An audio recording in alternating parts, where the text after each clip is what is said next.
बोलिए राधा कृष्ण भगवान की, राधा कृष्ण भगवान की, परम पूज्य गहरा गुरु महाराज की, परम पूज्य गहरा गुरु महाराज की, भारत माता की, छत्तीसगढ़ महतारी की, कंवर समाज की, कंवर समाज की।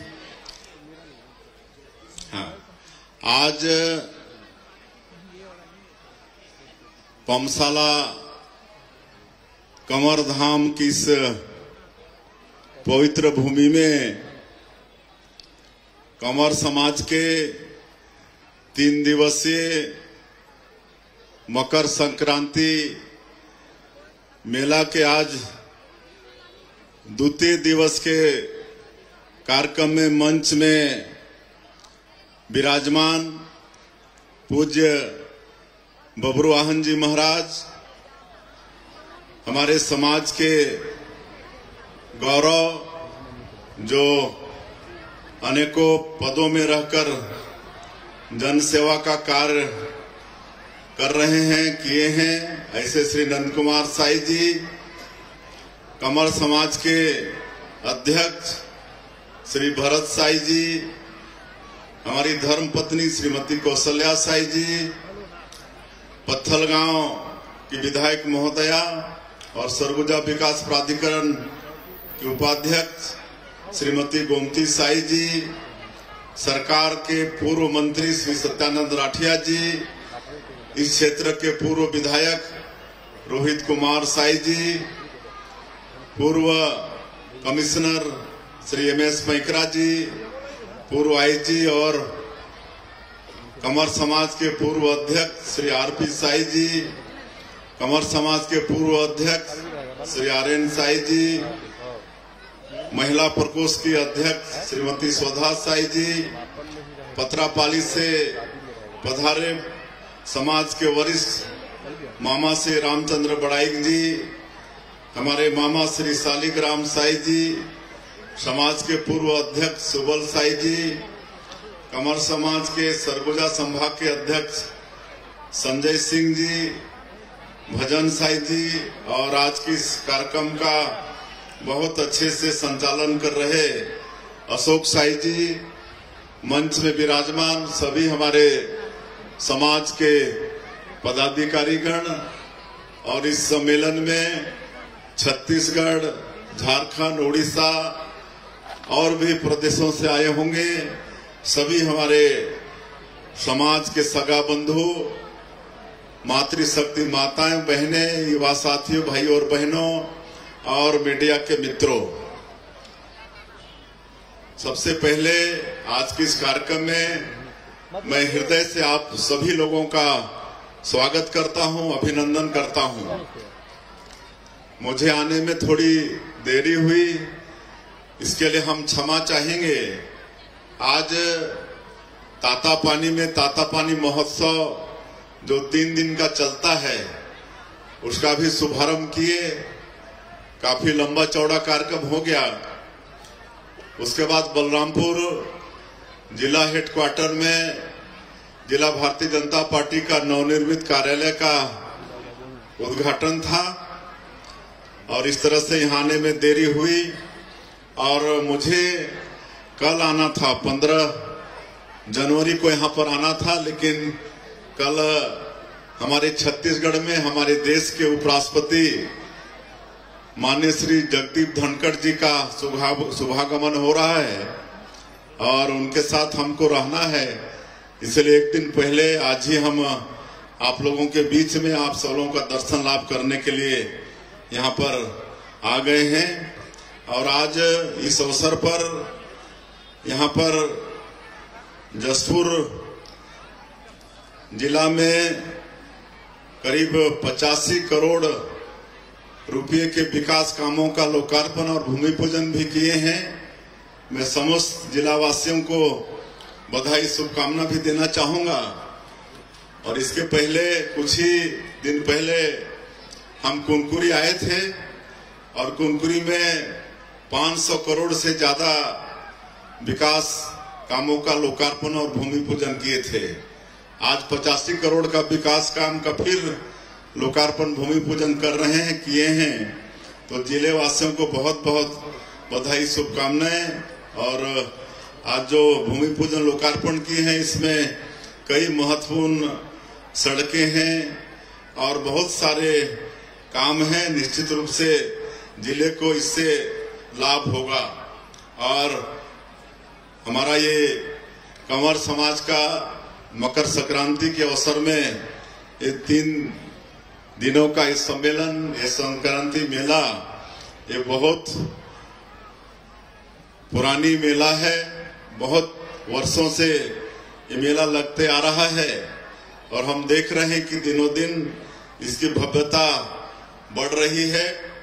इसमें पूरे देश के विभिन्न क्षेत्रों से, जहां से भी हमारे कंवर समाज के लोग हैं, कभी महाराष्ट्र, मध्य प्रदेश, आसाम, उड़ीसा, ऐसे उड़ीसा से तो आते ही हैं, उड़ीसा तो लगा हुआ है, लेकिन दूर दूर के प्रदेशों से आते हैं और यहाँ पर एक समाज का सागर बहता है। सब आपस में मिलते जुलते हैं और हमारे समाज का बड़ा गौरवशाली इतिहास रहा है। सीताराम कंवर जैसे महान स्वतंत्रता संग्राम सेनानी भी हुए हैं।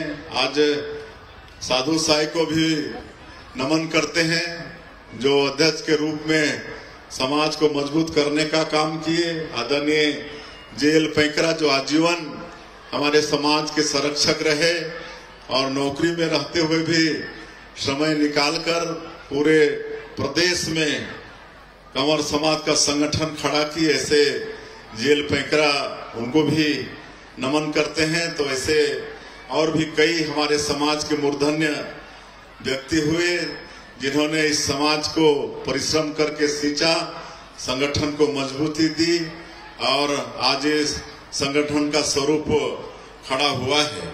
और लगातार ये हम लोगों का पमसाला का ये केंद्र है, इस क्षेत्र का, कंवर समाज का। यहाँ पर पिछले हर हमारे समाज के जो भी जनप्रतिनिधि हुए हैं, सबका यहाँ के विकास में सहयोग रहा है। चाहे वो भरत साई जी हो, गोमती साई जी हो, रोहित कुमार साई जी हो, शिवशंकर साई जी हो, ननकीराम कंवर, उनका भी सहयोग रहा है। हमारे इस प्रदेश के 15 साल के मुख्यमंत्री आदरणीय डॉक्टर रमन सिंह जी, उनका भी रहा है। हमारा भी विधायक सांसद के रूप में रहा है। तो जितने भी हमारे समाज के जनप्रतिनिधि हुए हैं, इस केंद्र को बढ़ाने में सबका महत्वपूर्ण सहयोग मिला है और इस केंद्र को और भी आगे बढ़ाने की आवश्यकता है, क्योंकि बहुत सुंदर नदी के तट पर एक केंद्र है हमारे समाज का। यहाँ पर राधा कृष्ण मंदिर बन गया है, शिव जी का शिवलिंग यहाँ पर स्थापित है और भी यहाँ पर भवन वगैरह की आवश्यकता है। मैं समाज को आश्वस्त करना चाहूंगा कि आप लोगों ने आशीर्वाद देकर आपके समाज के बेटा को इस प्रदेश के मुख्यमंत्री के रूप में खड़ा किया है। तो यहाँ की जो भी आवश्यकता होगी, यहाँ का जो भी विकास की दृष्टि से काम की आवश्यकता होगी, वो सब की जिम्मेदारी मैं लेता हूँ। आप लोग जैसा जैसा यहाँ पर बोलेंगे, वैसा वैसा विकास का काम यहाँ पर होगा। लेकिन आज इस समय में एक तो ये जो हम लोग का ये कार्यालय है, ये भी यहाँ पमसाला के गोटिया के द्वारा दिया हुआ जमीन है, लेकिन इधर जो मुख्य रोड है, स्टेट हाईवे है, उधर से हमारा ये टच नहीं है ये कार्यालय का और परेशानी होती है। और इसीलिए इधर जैसे पुल इब नदी का समाप्त होता है, उसके बाद हम लोग इस क्षेत्र को जोड़ सकते हैं, तो उसके लिए एक रोड की आवश्यकता होगी। तो मैं उस रोड की मतलब घोषणा करता हूं, उसमें जितना भी पैसा की आवश्यकता आज मैं पैसे की घोषणा नहीं कर रहा हूं। यहाँ पर कलेक्टर साहब आए होंगे, उसका एस्टीमेट बनवाएंगे, उसमें जो भी लागत होगा 200 मीटर शायद जरूरत है, तो इसकी मैं घोषणा करता हूं। और ये कंदई बहार यहाँ पर पास में लगा हुआ है, और जब यहाँ पर सम्मेलन वगैरह होता है तो आसपास भी हमारे समाज के लोगों को रुकना पड़ता है। तो वहाँ पर एक सामुदायिक भवन की बहुत दिनों से मांग है, तो मैं वहाँ पर भी 20 लाख रुपए की घोषणा करता हूँ। और यहाँ पर जब भी कोई बड़े व्यक्ति आते हैं तो हेलीकॉप्टर से आते हैं, तो ये पंपशाला में उसके लिए भी हेलीपैड की जमीन नहीं है, ये बगुरा बहार का स्टेडियम में उतारना पड़ता है। तो स्टेडियम की समतलीकरण के लिए भी उसका अच्छा वो हो, और उसमें हमारे बच्चे खेले कूदे भी, इसलिए स्टेडियम के समतलीकरण के लिए भी मैं 20 लाख रुपए की घोषणा करता हूं, अच्छा सा उसका समतलीकरण हो जाए। वैसे ही हम लोगों का ये फरसा बहार ये क्षेत्र विकासखंड नागलोक कहलाता है। यहाँ पर सांप की अनेक प्रजातियां मिलती हैं, और हमारे अजय महाराज बहुत दिनों से इस पर काम भी करते हैं। तो यहाँ पर बहुत मांग है कि स्नेक पार्क की स्थापना हो, तो उधर हम काम भी हम लोग शुरू करवा दिए हैं। तो मैं स्नेक पार्क की भी घोषणा करता हूँ। और तपकरा में लिंक कोड तो है तहसील का, लेकिन उसको फुल फ्लेश तहसील की भी आज मैं घोषणा करता हूँ। और जैसे मैंने कहा कि क्योंकि मैं भी कंवर समाज से हूँ, और आज आप लोगों के आशीर्वाद से प्रदेश के मुख्यमंत्री के दायित्व पर बैठा हूं, तो यहाँ पर एक पूरा प्लानिंग करवा के यहाँ पर और क्या क्या आवश्यकता है उसके अनुसार पूरा यहाँ डेवलपमेंट की जवाबदारी मैं अपने ऊपर लेता हूं। और मैं चूंकि सरकार के मुख्यमंत्री के रूप में हूं, तो आज समय ऐसा बार बार आता नहीं है, तो कुछ मैं सरकार की भी बात करना चाहूंगा। अभी पिछले दिसंबर महीना में ही हम लोग की सरकार का 1 साल पूरा हुआ है, और 13 दिसंबर को हम लोग जनादेश पर्व के रूप में मनाए हैं। 13 दिसंबर को जो साल का वो सरकार का 1 साल पूरा हुआ, और 1 साल के अंदर में मोदी की गारंटी में जो भी वादा हमारी पार्टी या हमारे देश के यशस्वी प्रधानमंत्री छत्तीसगढ़ की जनता से किए थे, वो सभी काम को, बड़े बड़े काम को 1 साल में हम लोगों ने पूरा किया है। आप सबको मैं बताना चाहूंगा कि पिछले सरकार में 5 साल ग्रामीण क्षेत्र में एक भी गरीब लोगों का प्रधानमंत्री आवास नहीं बना था। गरीबों का हक छीना गया था, उनके सिर से छत छीना गया था। और हमारे आदरणीय मोदी जी ये संकल्प किए थे 2023 के विधानसभा चुनाव में कि जब भारतीय जनता पार्टी की सरकार बनेगी तो मुख्यमंत्री का सबसे पहला काम होगा गरीबों का पक्का का मकान स्वीकृत करना।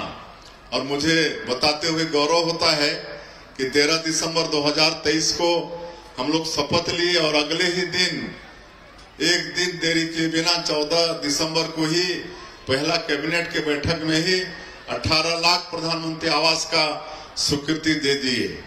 और जो 40% राशि प्रदेश शासन को देना होता है उसकी हम लोग व्यवस्था अनुपूरक बजट में कर लिए। बाद में भारत सरकार से 8,47,000 की स्वीकृति एक बार आई, जिसमें सैंक्शन भी हो रहा है। कई परिवार का मकान पूरा भी हो गया है, तो उनको गृह प्रवेश भी करा रहे हैं। अभी 2-4 दिन पहले दुर्ग में वहां का जो नगपुरा गांव है, हमारे देश के यशस्वी पंचायत और ग्रामीण विकास मंत्री शिवराज सिंह चौहान आए थे, तो 3,88,000 प्रधानमंत्री आवास फिर अभी देके गए हैं। और ये आश्वस्त करके गए हैं कि मार्च के बाद में जब नया वित्तीय वर्ष शुरू होगा तो अप्रैल महीना में ही फिर इतना ही 4 लाख के आसपास फिर प्रधानमंत्री आवास देने वाले हैं। तो जो भी 5 साल वंचित हो गए उनका सबका पक्का का मकान उनका बन जाएगा। और हमारे देश के यशस्वी प्रधानमंत्री चाहते हैं कि इस देश में सबका एक रहने का अच्छा पक्का का मकान हो। और इसीलिए आवास प्लस 2024 इसका सर्वे का काम अभी शुरू हो गया है। आप थोड़ा ध्यान से सुनिएगा। आवास प्लस 2024 का सर्वे का काम शुरू हो गया है और इसमें पिछले समय से कई चीज परिवर्तन किए हैं। पिछले समय किसी के पास अगर टू व्हीलर, बाइक, स्कूटी वगैरह होता था तो वो प्रधानमंत्री आवास के लाभ से वंचित हो जाता था, लेकिन अभी जो 2024 आवास प्लस का जो सर्वे होगा उसमें उनका भी नाम जुड़ेगा। जिनके पास बाइक है, स्कूटी है, टू व्हीलर है, जिसके पास 5 एकड़ असिंचित जमीन है उसका भी नाम जुड़ेगा सर्वे में, और जिसके पास 2.5 एकड़ सिंचित जमीन है उसका भी नाम जुड़ेगा। पहले 10,000 से ऊपर जिसकी मासिक आमदनी होती थी वो भी प्रधानमंत्री आवास से वंचित हो जाता था, लेकिन अब उसको भी बढ़ा के 15,000 मासिक आय कर दिए हैं। जिसकी मासिक आय 15,000 है वो भी अब प्रधानमंत्री आवास का हकदार होगा और इसका सर्वे चल रहा है। इसमें एक और सुविधा है, इसमें भारत सरकार एक ऐप डेवलप किया है जो आप लोगों के समक्ष में आएगा। उसको आप लोग अपने मोबाइल में लोड करेंगे और सबके पास आधार कार्ड होना चाहिए। उसमें आप आधार कार्ड लॉगिन करेंगे तो एक फार्म आएगा और उस फार्म में आप पूरा भरेंगे तो अपने आप घर बैठे आपका सर्वे हो जाएगा। कोई अधिकारी के पास आपको जाना नहीं पड़ेगा, कोई दफ्तर जाना नहीं पड़ेगा, कोई अधिकारी का आपको इंतजार करना नहीं पड़ेगा। घर बैठे आपका प्रधानमंत्री आवास 2024 आवास प्लस में आपका सर्वे हो जाएगा। तो ये इसका आप सभी लोगों को लाभ लेने की आवश्यकता है। और किसानों का वादा भी पूरा किए हैं। 21 क्विंटल प्रति एकड़ धान खरीदे हैं, 3100 रुपया धान का कीमत दिए हैं और अंतर की राशि पिछले साल 24,72,000 किसानों का 13,320 करोड़ रुपया एक दिन में, 1 मिनट में सबके खाते में भेजने का काम किए। 25 दिसंबर जिसको हम लोग सुशासन दिवस के रूप में मनाते हैं, जो छत्तीसगढ़ के निर्माता श्रद्धेय अटल बिहारी वाजपेयी जी की जयंती है, तो 25 दिसंबर 2023 को अंतर की राशि को भेजने का काम हम लोग नहीं, उस दिन बोनस की राशि दिए। 2 साल का जो बकाया बोनस था वो हम लोग 25 दिसंबर को दिए। 13 लाख किसानों का 3716 करोड़ रुपया और अंतर की जो राशि थी 13,320 करोड़ रुपया, इसको मार्च में देने का काम किए। 10 मार्च को दिए। तो ये सारा वादा जो किए थे हम लोग पूरा कर रहे हैं। आज 70 लाख से ज्यादा हमारी माता बहनों के खाते में हर महीना महतारी बंधन योजना का 1,000 रुपया भेज रहे हैं। हर महीना 11 महीना हो गया, हर महीना भेज देते हैं। आज हमारी माताएं इससे आर्थिक रूप से सक्षम हो रही हैं। भले 1,000 कहने से कम लगता है, लेकिन ग्रामीण क्षेत्रों के लिए अगर 1,000 भी महीना आता है तो बहुत होता है। सारंगढ़ में एक दानसारा गांव है, वहां की सभी महिलाएं महतारी बंधन योजना का पैसा एकत्रित करके राम मंदिर का निर्माण वहां वो लोग शुरू कर दिए हैं। तो ऐसा काम भी आज महतारी बंधन योजना से संभव हो पा रहा है। तो ये सब काम है। रामलला दर्शन योजना की शुरुआत किए हैं। 20,000 से ज्यादा राम भक्त इस योजना का लाभ ले चुके हैं। तेंदुपत्ता का कीमत वादा के अनुसार 4,000 से बढ़ा के 5,500 प्रति मानक बोरा उसको कर दिए हैं। बोनस वितरण का भी काम चालू हो गया है। कल हम सुकमा दंतेवाड़ा में थे तो उस क्षेत्र के हमारे जो संग्राहक हैं उनको हम कल तेंदुपत्ता का बोनस भी बांट के आए हैं। तो जो डॉक्टर रमन सिंह के सरकार में जो बोनस की प्रथा थी उसको भी हम सब लोग फिर से यहाँ पर लागू कर दिए हैं। तो ये सब काम हो रहा है। आप सब लोगों को ये भी मालूम है कि हमारे प्रधानमंत्री जी वादा किए थे कि जो पीएससी में हमारे छत्तीसगढ़ के युवाओं के साथ, उनके भविष्य के साथ खिलवाड़ हुआ था, सब बड़े बड़े उद्योगपति, बड़े बड़े ऑफिसर के बेटा टॉप 20 में आ गए थे। उनका सिलेक्शन हो गया था डिप्टी कलेक्टर के रूप में और उसकी जांच का वादा था हमारे प्रधानमंत्री जी का। सीबीआई उसकी जांच कर रही है और उसके भी जो दोषीदार हैं वो जेल जाना शुरू हो गए हैं। उसका जो चेयरमैन था वो जेल चला गया है, उसका जो एग्जाम कंट्रोलर एक महिला थी वो जेल चली गई है, और जो लोग रिश्वत देकर अपने बच्चों की नियुक्ति कराए थे ऐसे लोग भी लगातार जेल जा रहे हैं। तो ये सब काम हो रहा है। तो ये हम लोग करप्शन के मामले में जीरो टॉलरेंस की नीति अपनाए हैं, और कोई भी दोषीदार होगा उसमें सरकार बख्शने वाली नहीं है। आप देख रहे हैं पिछली सरकार में क्या क्या घोटाला नहीं हुआ। शराब में घोटाला, कोयला में घोटाला, डीएमएफ में घोटाला, रेत में घोटाला, सब में घोटाला ही घोटाला। अभी एक पिछली सरकार का मंत्री का जांच चल रहा है शराब घोटाला में। आबकारी मंत्री था, 2000 करोड़ का घोटाला है कांग्रेस की सरकार में, तो उसकी भी जांच हो रही है। जब उससे पूछताछ एजेंसी कर रही है तो बोलता है कि हम तो अनपढ़ थे और अधिकारी जो बोलते थे दस्तखत कर दिए। तो ये तो हाल था पिछली सरकार का कि अनपढ़ मंत्री भी सरकार चला रहे थे।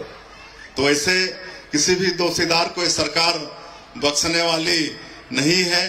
तो ये सब चूंकि बार बार समय नहीं मिलता है तो ये सब बात आप सब लोगों के सामने में हमने रखने का प्रयास किया है। और हमारे देश के यशस्वी प्रधानमंत्री लगातार आदिवासियों का सम्मान बढ़ाने का काम किए हैं। आज इस देश में जो सर्वोच्च पद है महामहिम राष्ट्रपति का पद, आज हमारे समाज की एक बहन, एक बेटी वहां बैठी है, श्रीमती द्रौपदी मुर्मू। इससे और गौरव की बात हमारे आदिवासी समाज के लिए क्या हो सकता है। आज छत्तीसगढ़ का मुख्यमंत्री जनजातीय समाज का एक बेटा आपके सामने खड़ा होकर बोल रहा है, इससे और गौरव की बात क्या हो सकती है। आज अलग से ट्राइबल मंत्रालय का गठन इस देश में करने वाले हमारे छत्तीसगढ़ के निर्माता, इस देश के पूर्व प्रधानमंत्री श्रद्धेय अटल बिहारी वाजपेयी जी, ताकि आदिवासियों का ठीक से विकास हो। आज 10 करोड़ से ज्यादा आबादी पूरे देश में हमारे जनजातीय लोगों का है, और अलग से मंत्रालय का गठन अटल बिहारी वाजपेयी जी ने इस देश में किया। और आज जनजातीय समाज का ठीक से विकास हो। अभी पिछले 2 अक्टूबर को उन्होंने धरती आबा जनजातीय ग्राम उत्कर्ष योजना लॉन्च किया है। ये जनजातीय ग्राम उत्कर्ष योजना 80,000 करोड़ का है। इसमें हमारा छत्तीसगढ़ का 6,500 गांव उसमें शामिल है। 6,500 गांव को उसका लाभ मिलेगा। उसी तरह से जो विशेष पिछड़ी जनजाति के लोग हैं, कोरवा, बिरहोर, पंडो, अबुझ माड़िया और बैगा, ऐसे लोगों के लिए पीएम जनमन योजना प्रधानमंत्री जी 24,000 करोड़ का लागू किए हैं।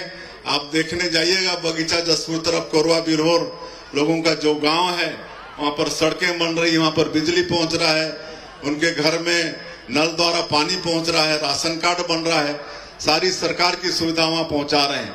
तो इस तरह से काम हो रहा है।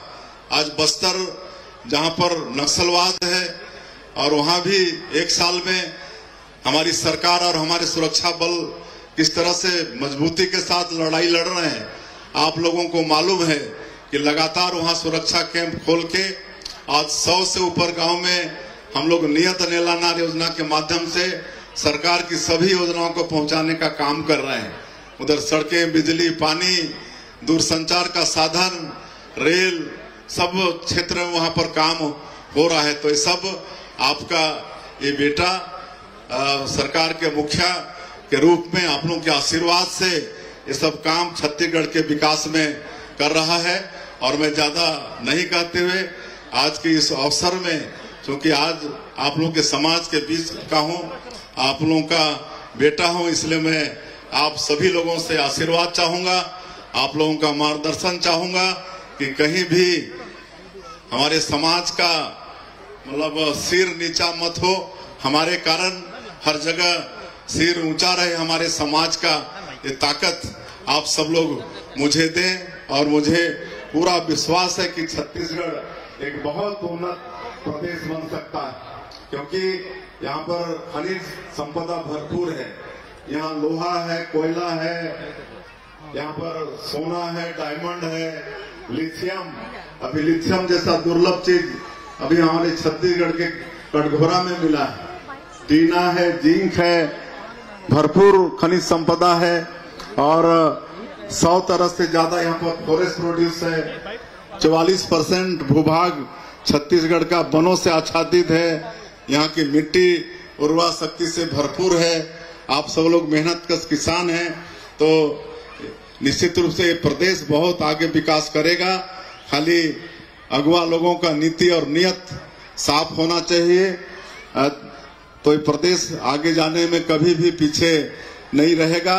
और शिक्षा के क्षेत्र में भी, क्योंकि शिक्षा विकास का मूल मंत्र है, ऐसे अवसर में मैं समाज से आग्रह करना चाहूंगा कि हमारे हर बेटा बेटी को पढ़ाना लिखाना है। हम लोग नई शिक्षा नीति भी लागू किए हैं, और ये नई शिक्षा नीति खाली डिग्री देने का काम नहीं करेगा, बल्कि ये रोजगार मुखी भी होगा। रोजगार की शिक्षा भी हम लोग इसमें पढ़ाने जा रहे हैं। और प्राइमरी स्कूल में 18 भाषा में, वहाँ का जो स्थानीय भाषा है उसमें किताबें छपवा कर प्राइमरी की शिक्षा उन बच्चों को उन्हीं की भाषा में देने का काम कर रहे हैं। आज MBBS की पढ़ाई आज छत्तीसगढ़ में हिंदी में भी होगा, इसकी भी व्यवस्था किए हैं, ताकि हमारे जो हिंदी भाषी बच्चे हैं वो भी आगे चल के डॉक्टर बने। तो इसकी भी व्यवस्था हमारी सरकार ने यहाँ पर किया है। नालंदा परिसर हम लोग खोल रहे हैं। यहाँ जसपुर में भी 500 सीट का, कुनकुरी में 250 सीट का खोल रहे हैं। आज 22 जिले में इसकी व्यवस्था कर रहे हैं। रायपुर में एक 3000 सीटर का 24 घंटा और पूरे सप्ताह चलने वाला नालंदा परिसर है। उसमें हमारे जो बच्चे, जो टैलेंटेड बच्चे हैं, जिनको आगे चल के SP कलेक्टर बनना है, डॉक्टर इंजीनियर बनना है, बड़े पदों की परीक्षा की तैयारी करना है, तो उनको हम लोग ऑनलाइन और ऑफलाइन स्टडी मटेरियल नालंदा परिसर के माध्यम से उपलब्ध कराने का काम कर रहे हैं। तो ये सारा विकास का काम 1 वर्षों में ही हम सब लोगों ने करना शुरू कर दिया है। और जसपुर जिले की जहां तक मैं बात करना चाहूंगा, यहाँ पर कलेक्टर SP हैं। हमने उनको कहा है कि जसपुर में कोई भी कमी नहीं रहना चाहिए, चाहे वो सड़क का क्षेत्र हो, शिक्षा का हो, चाहे सिंचाई का हो। हर क्षेत्र में यहाँ जो भी आवश्यकता है उसको आप बनाकर लाइए, उसका एस्टीमेट बनाकर लाइए, उसका प्रपोजल बनाकर लाइए। हम सैंक्शन करने के लिए सरकार में बैठे हुए हैं, उस दिशा में काम कर रहे हैं। आज हमारा जो मयाली का जो मदेसर पर्वत है, जो मतलब विश्व का सबसे बड़ा नेचुरल शिवलिंग का भी ख्याति, उसको आपका golden book of world record, इसमें विश्व का सबसे बड़ा नेचुरल शिवलिंग का दर्जा मिल गया है। और उसको आगे बढ़ाने की दिशा में हम लोग प्रपोजल बना रहे हैं, और उसको हम लोग धार्मिक दृष्टिकोण से भी और पर्यटन की दृष्टि से भी बहुत आगे बढ़ाने वाले हैं। एक कोतेबीरा है, वहां पर जिस तरह से आपका ऋषिकेश में लक्ष्मण झूला है, उस तरह का झूला बनवाने का यहाँ पर हम लोगों का वो सोच है। ये सारा काम आने वाले समय में मूर्त रूप लेगा, क्योंकि समय काफी हो गया है। बहुत कुछ हम लोग कर रहे हैं, आने वाले समय में सब दिखेगा। और आप लोगों को कोई चीज मांगने की आवश्यकता नहीं होगी, काहे कि मैं यहीं का रहने वाला हूँ, और यहाँ की क्या आवश्यकता है, यहाँ पर क्या चीज चाहिए, वो सब हमको मालूम है। इसलिए यहाँ का पूरा विकास करने के लिए छत्तीसगढ़ की सरकार वचनबद्ध है, कटिबद्ध है। अंत में आप सभी लोग इतना देरी तक हमको सुनने के लिए, हमारे नेताओं को सुनने के लिए आप लोग यहाँ पर एकत्रित हुए हैं। मैं आप लोगों का बहुत बहुत धन्यवाद करते हुए, आप लोगों का हृदय से स्वागत अभिनंदन करते हुए, और आगे भी आप लोगों का मार्गदर्शन और आशीर्वाद मिलता रहेगा, ऐसा विश्वास करते हुए अपनी बात समाप्त करता हूँ। जय हिंद, जय छत्तीसगढ़।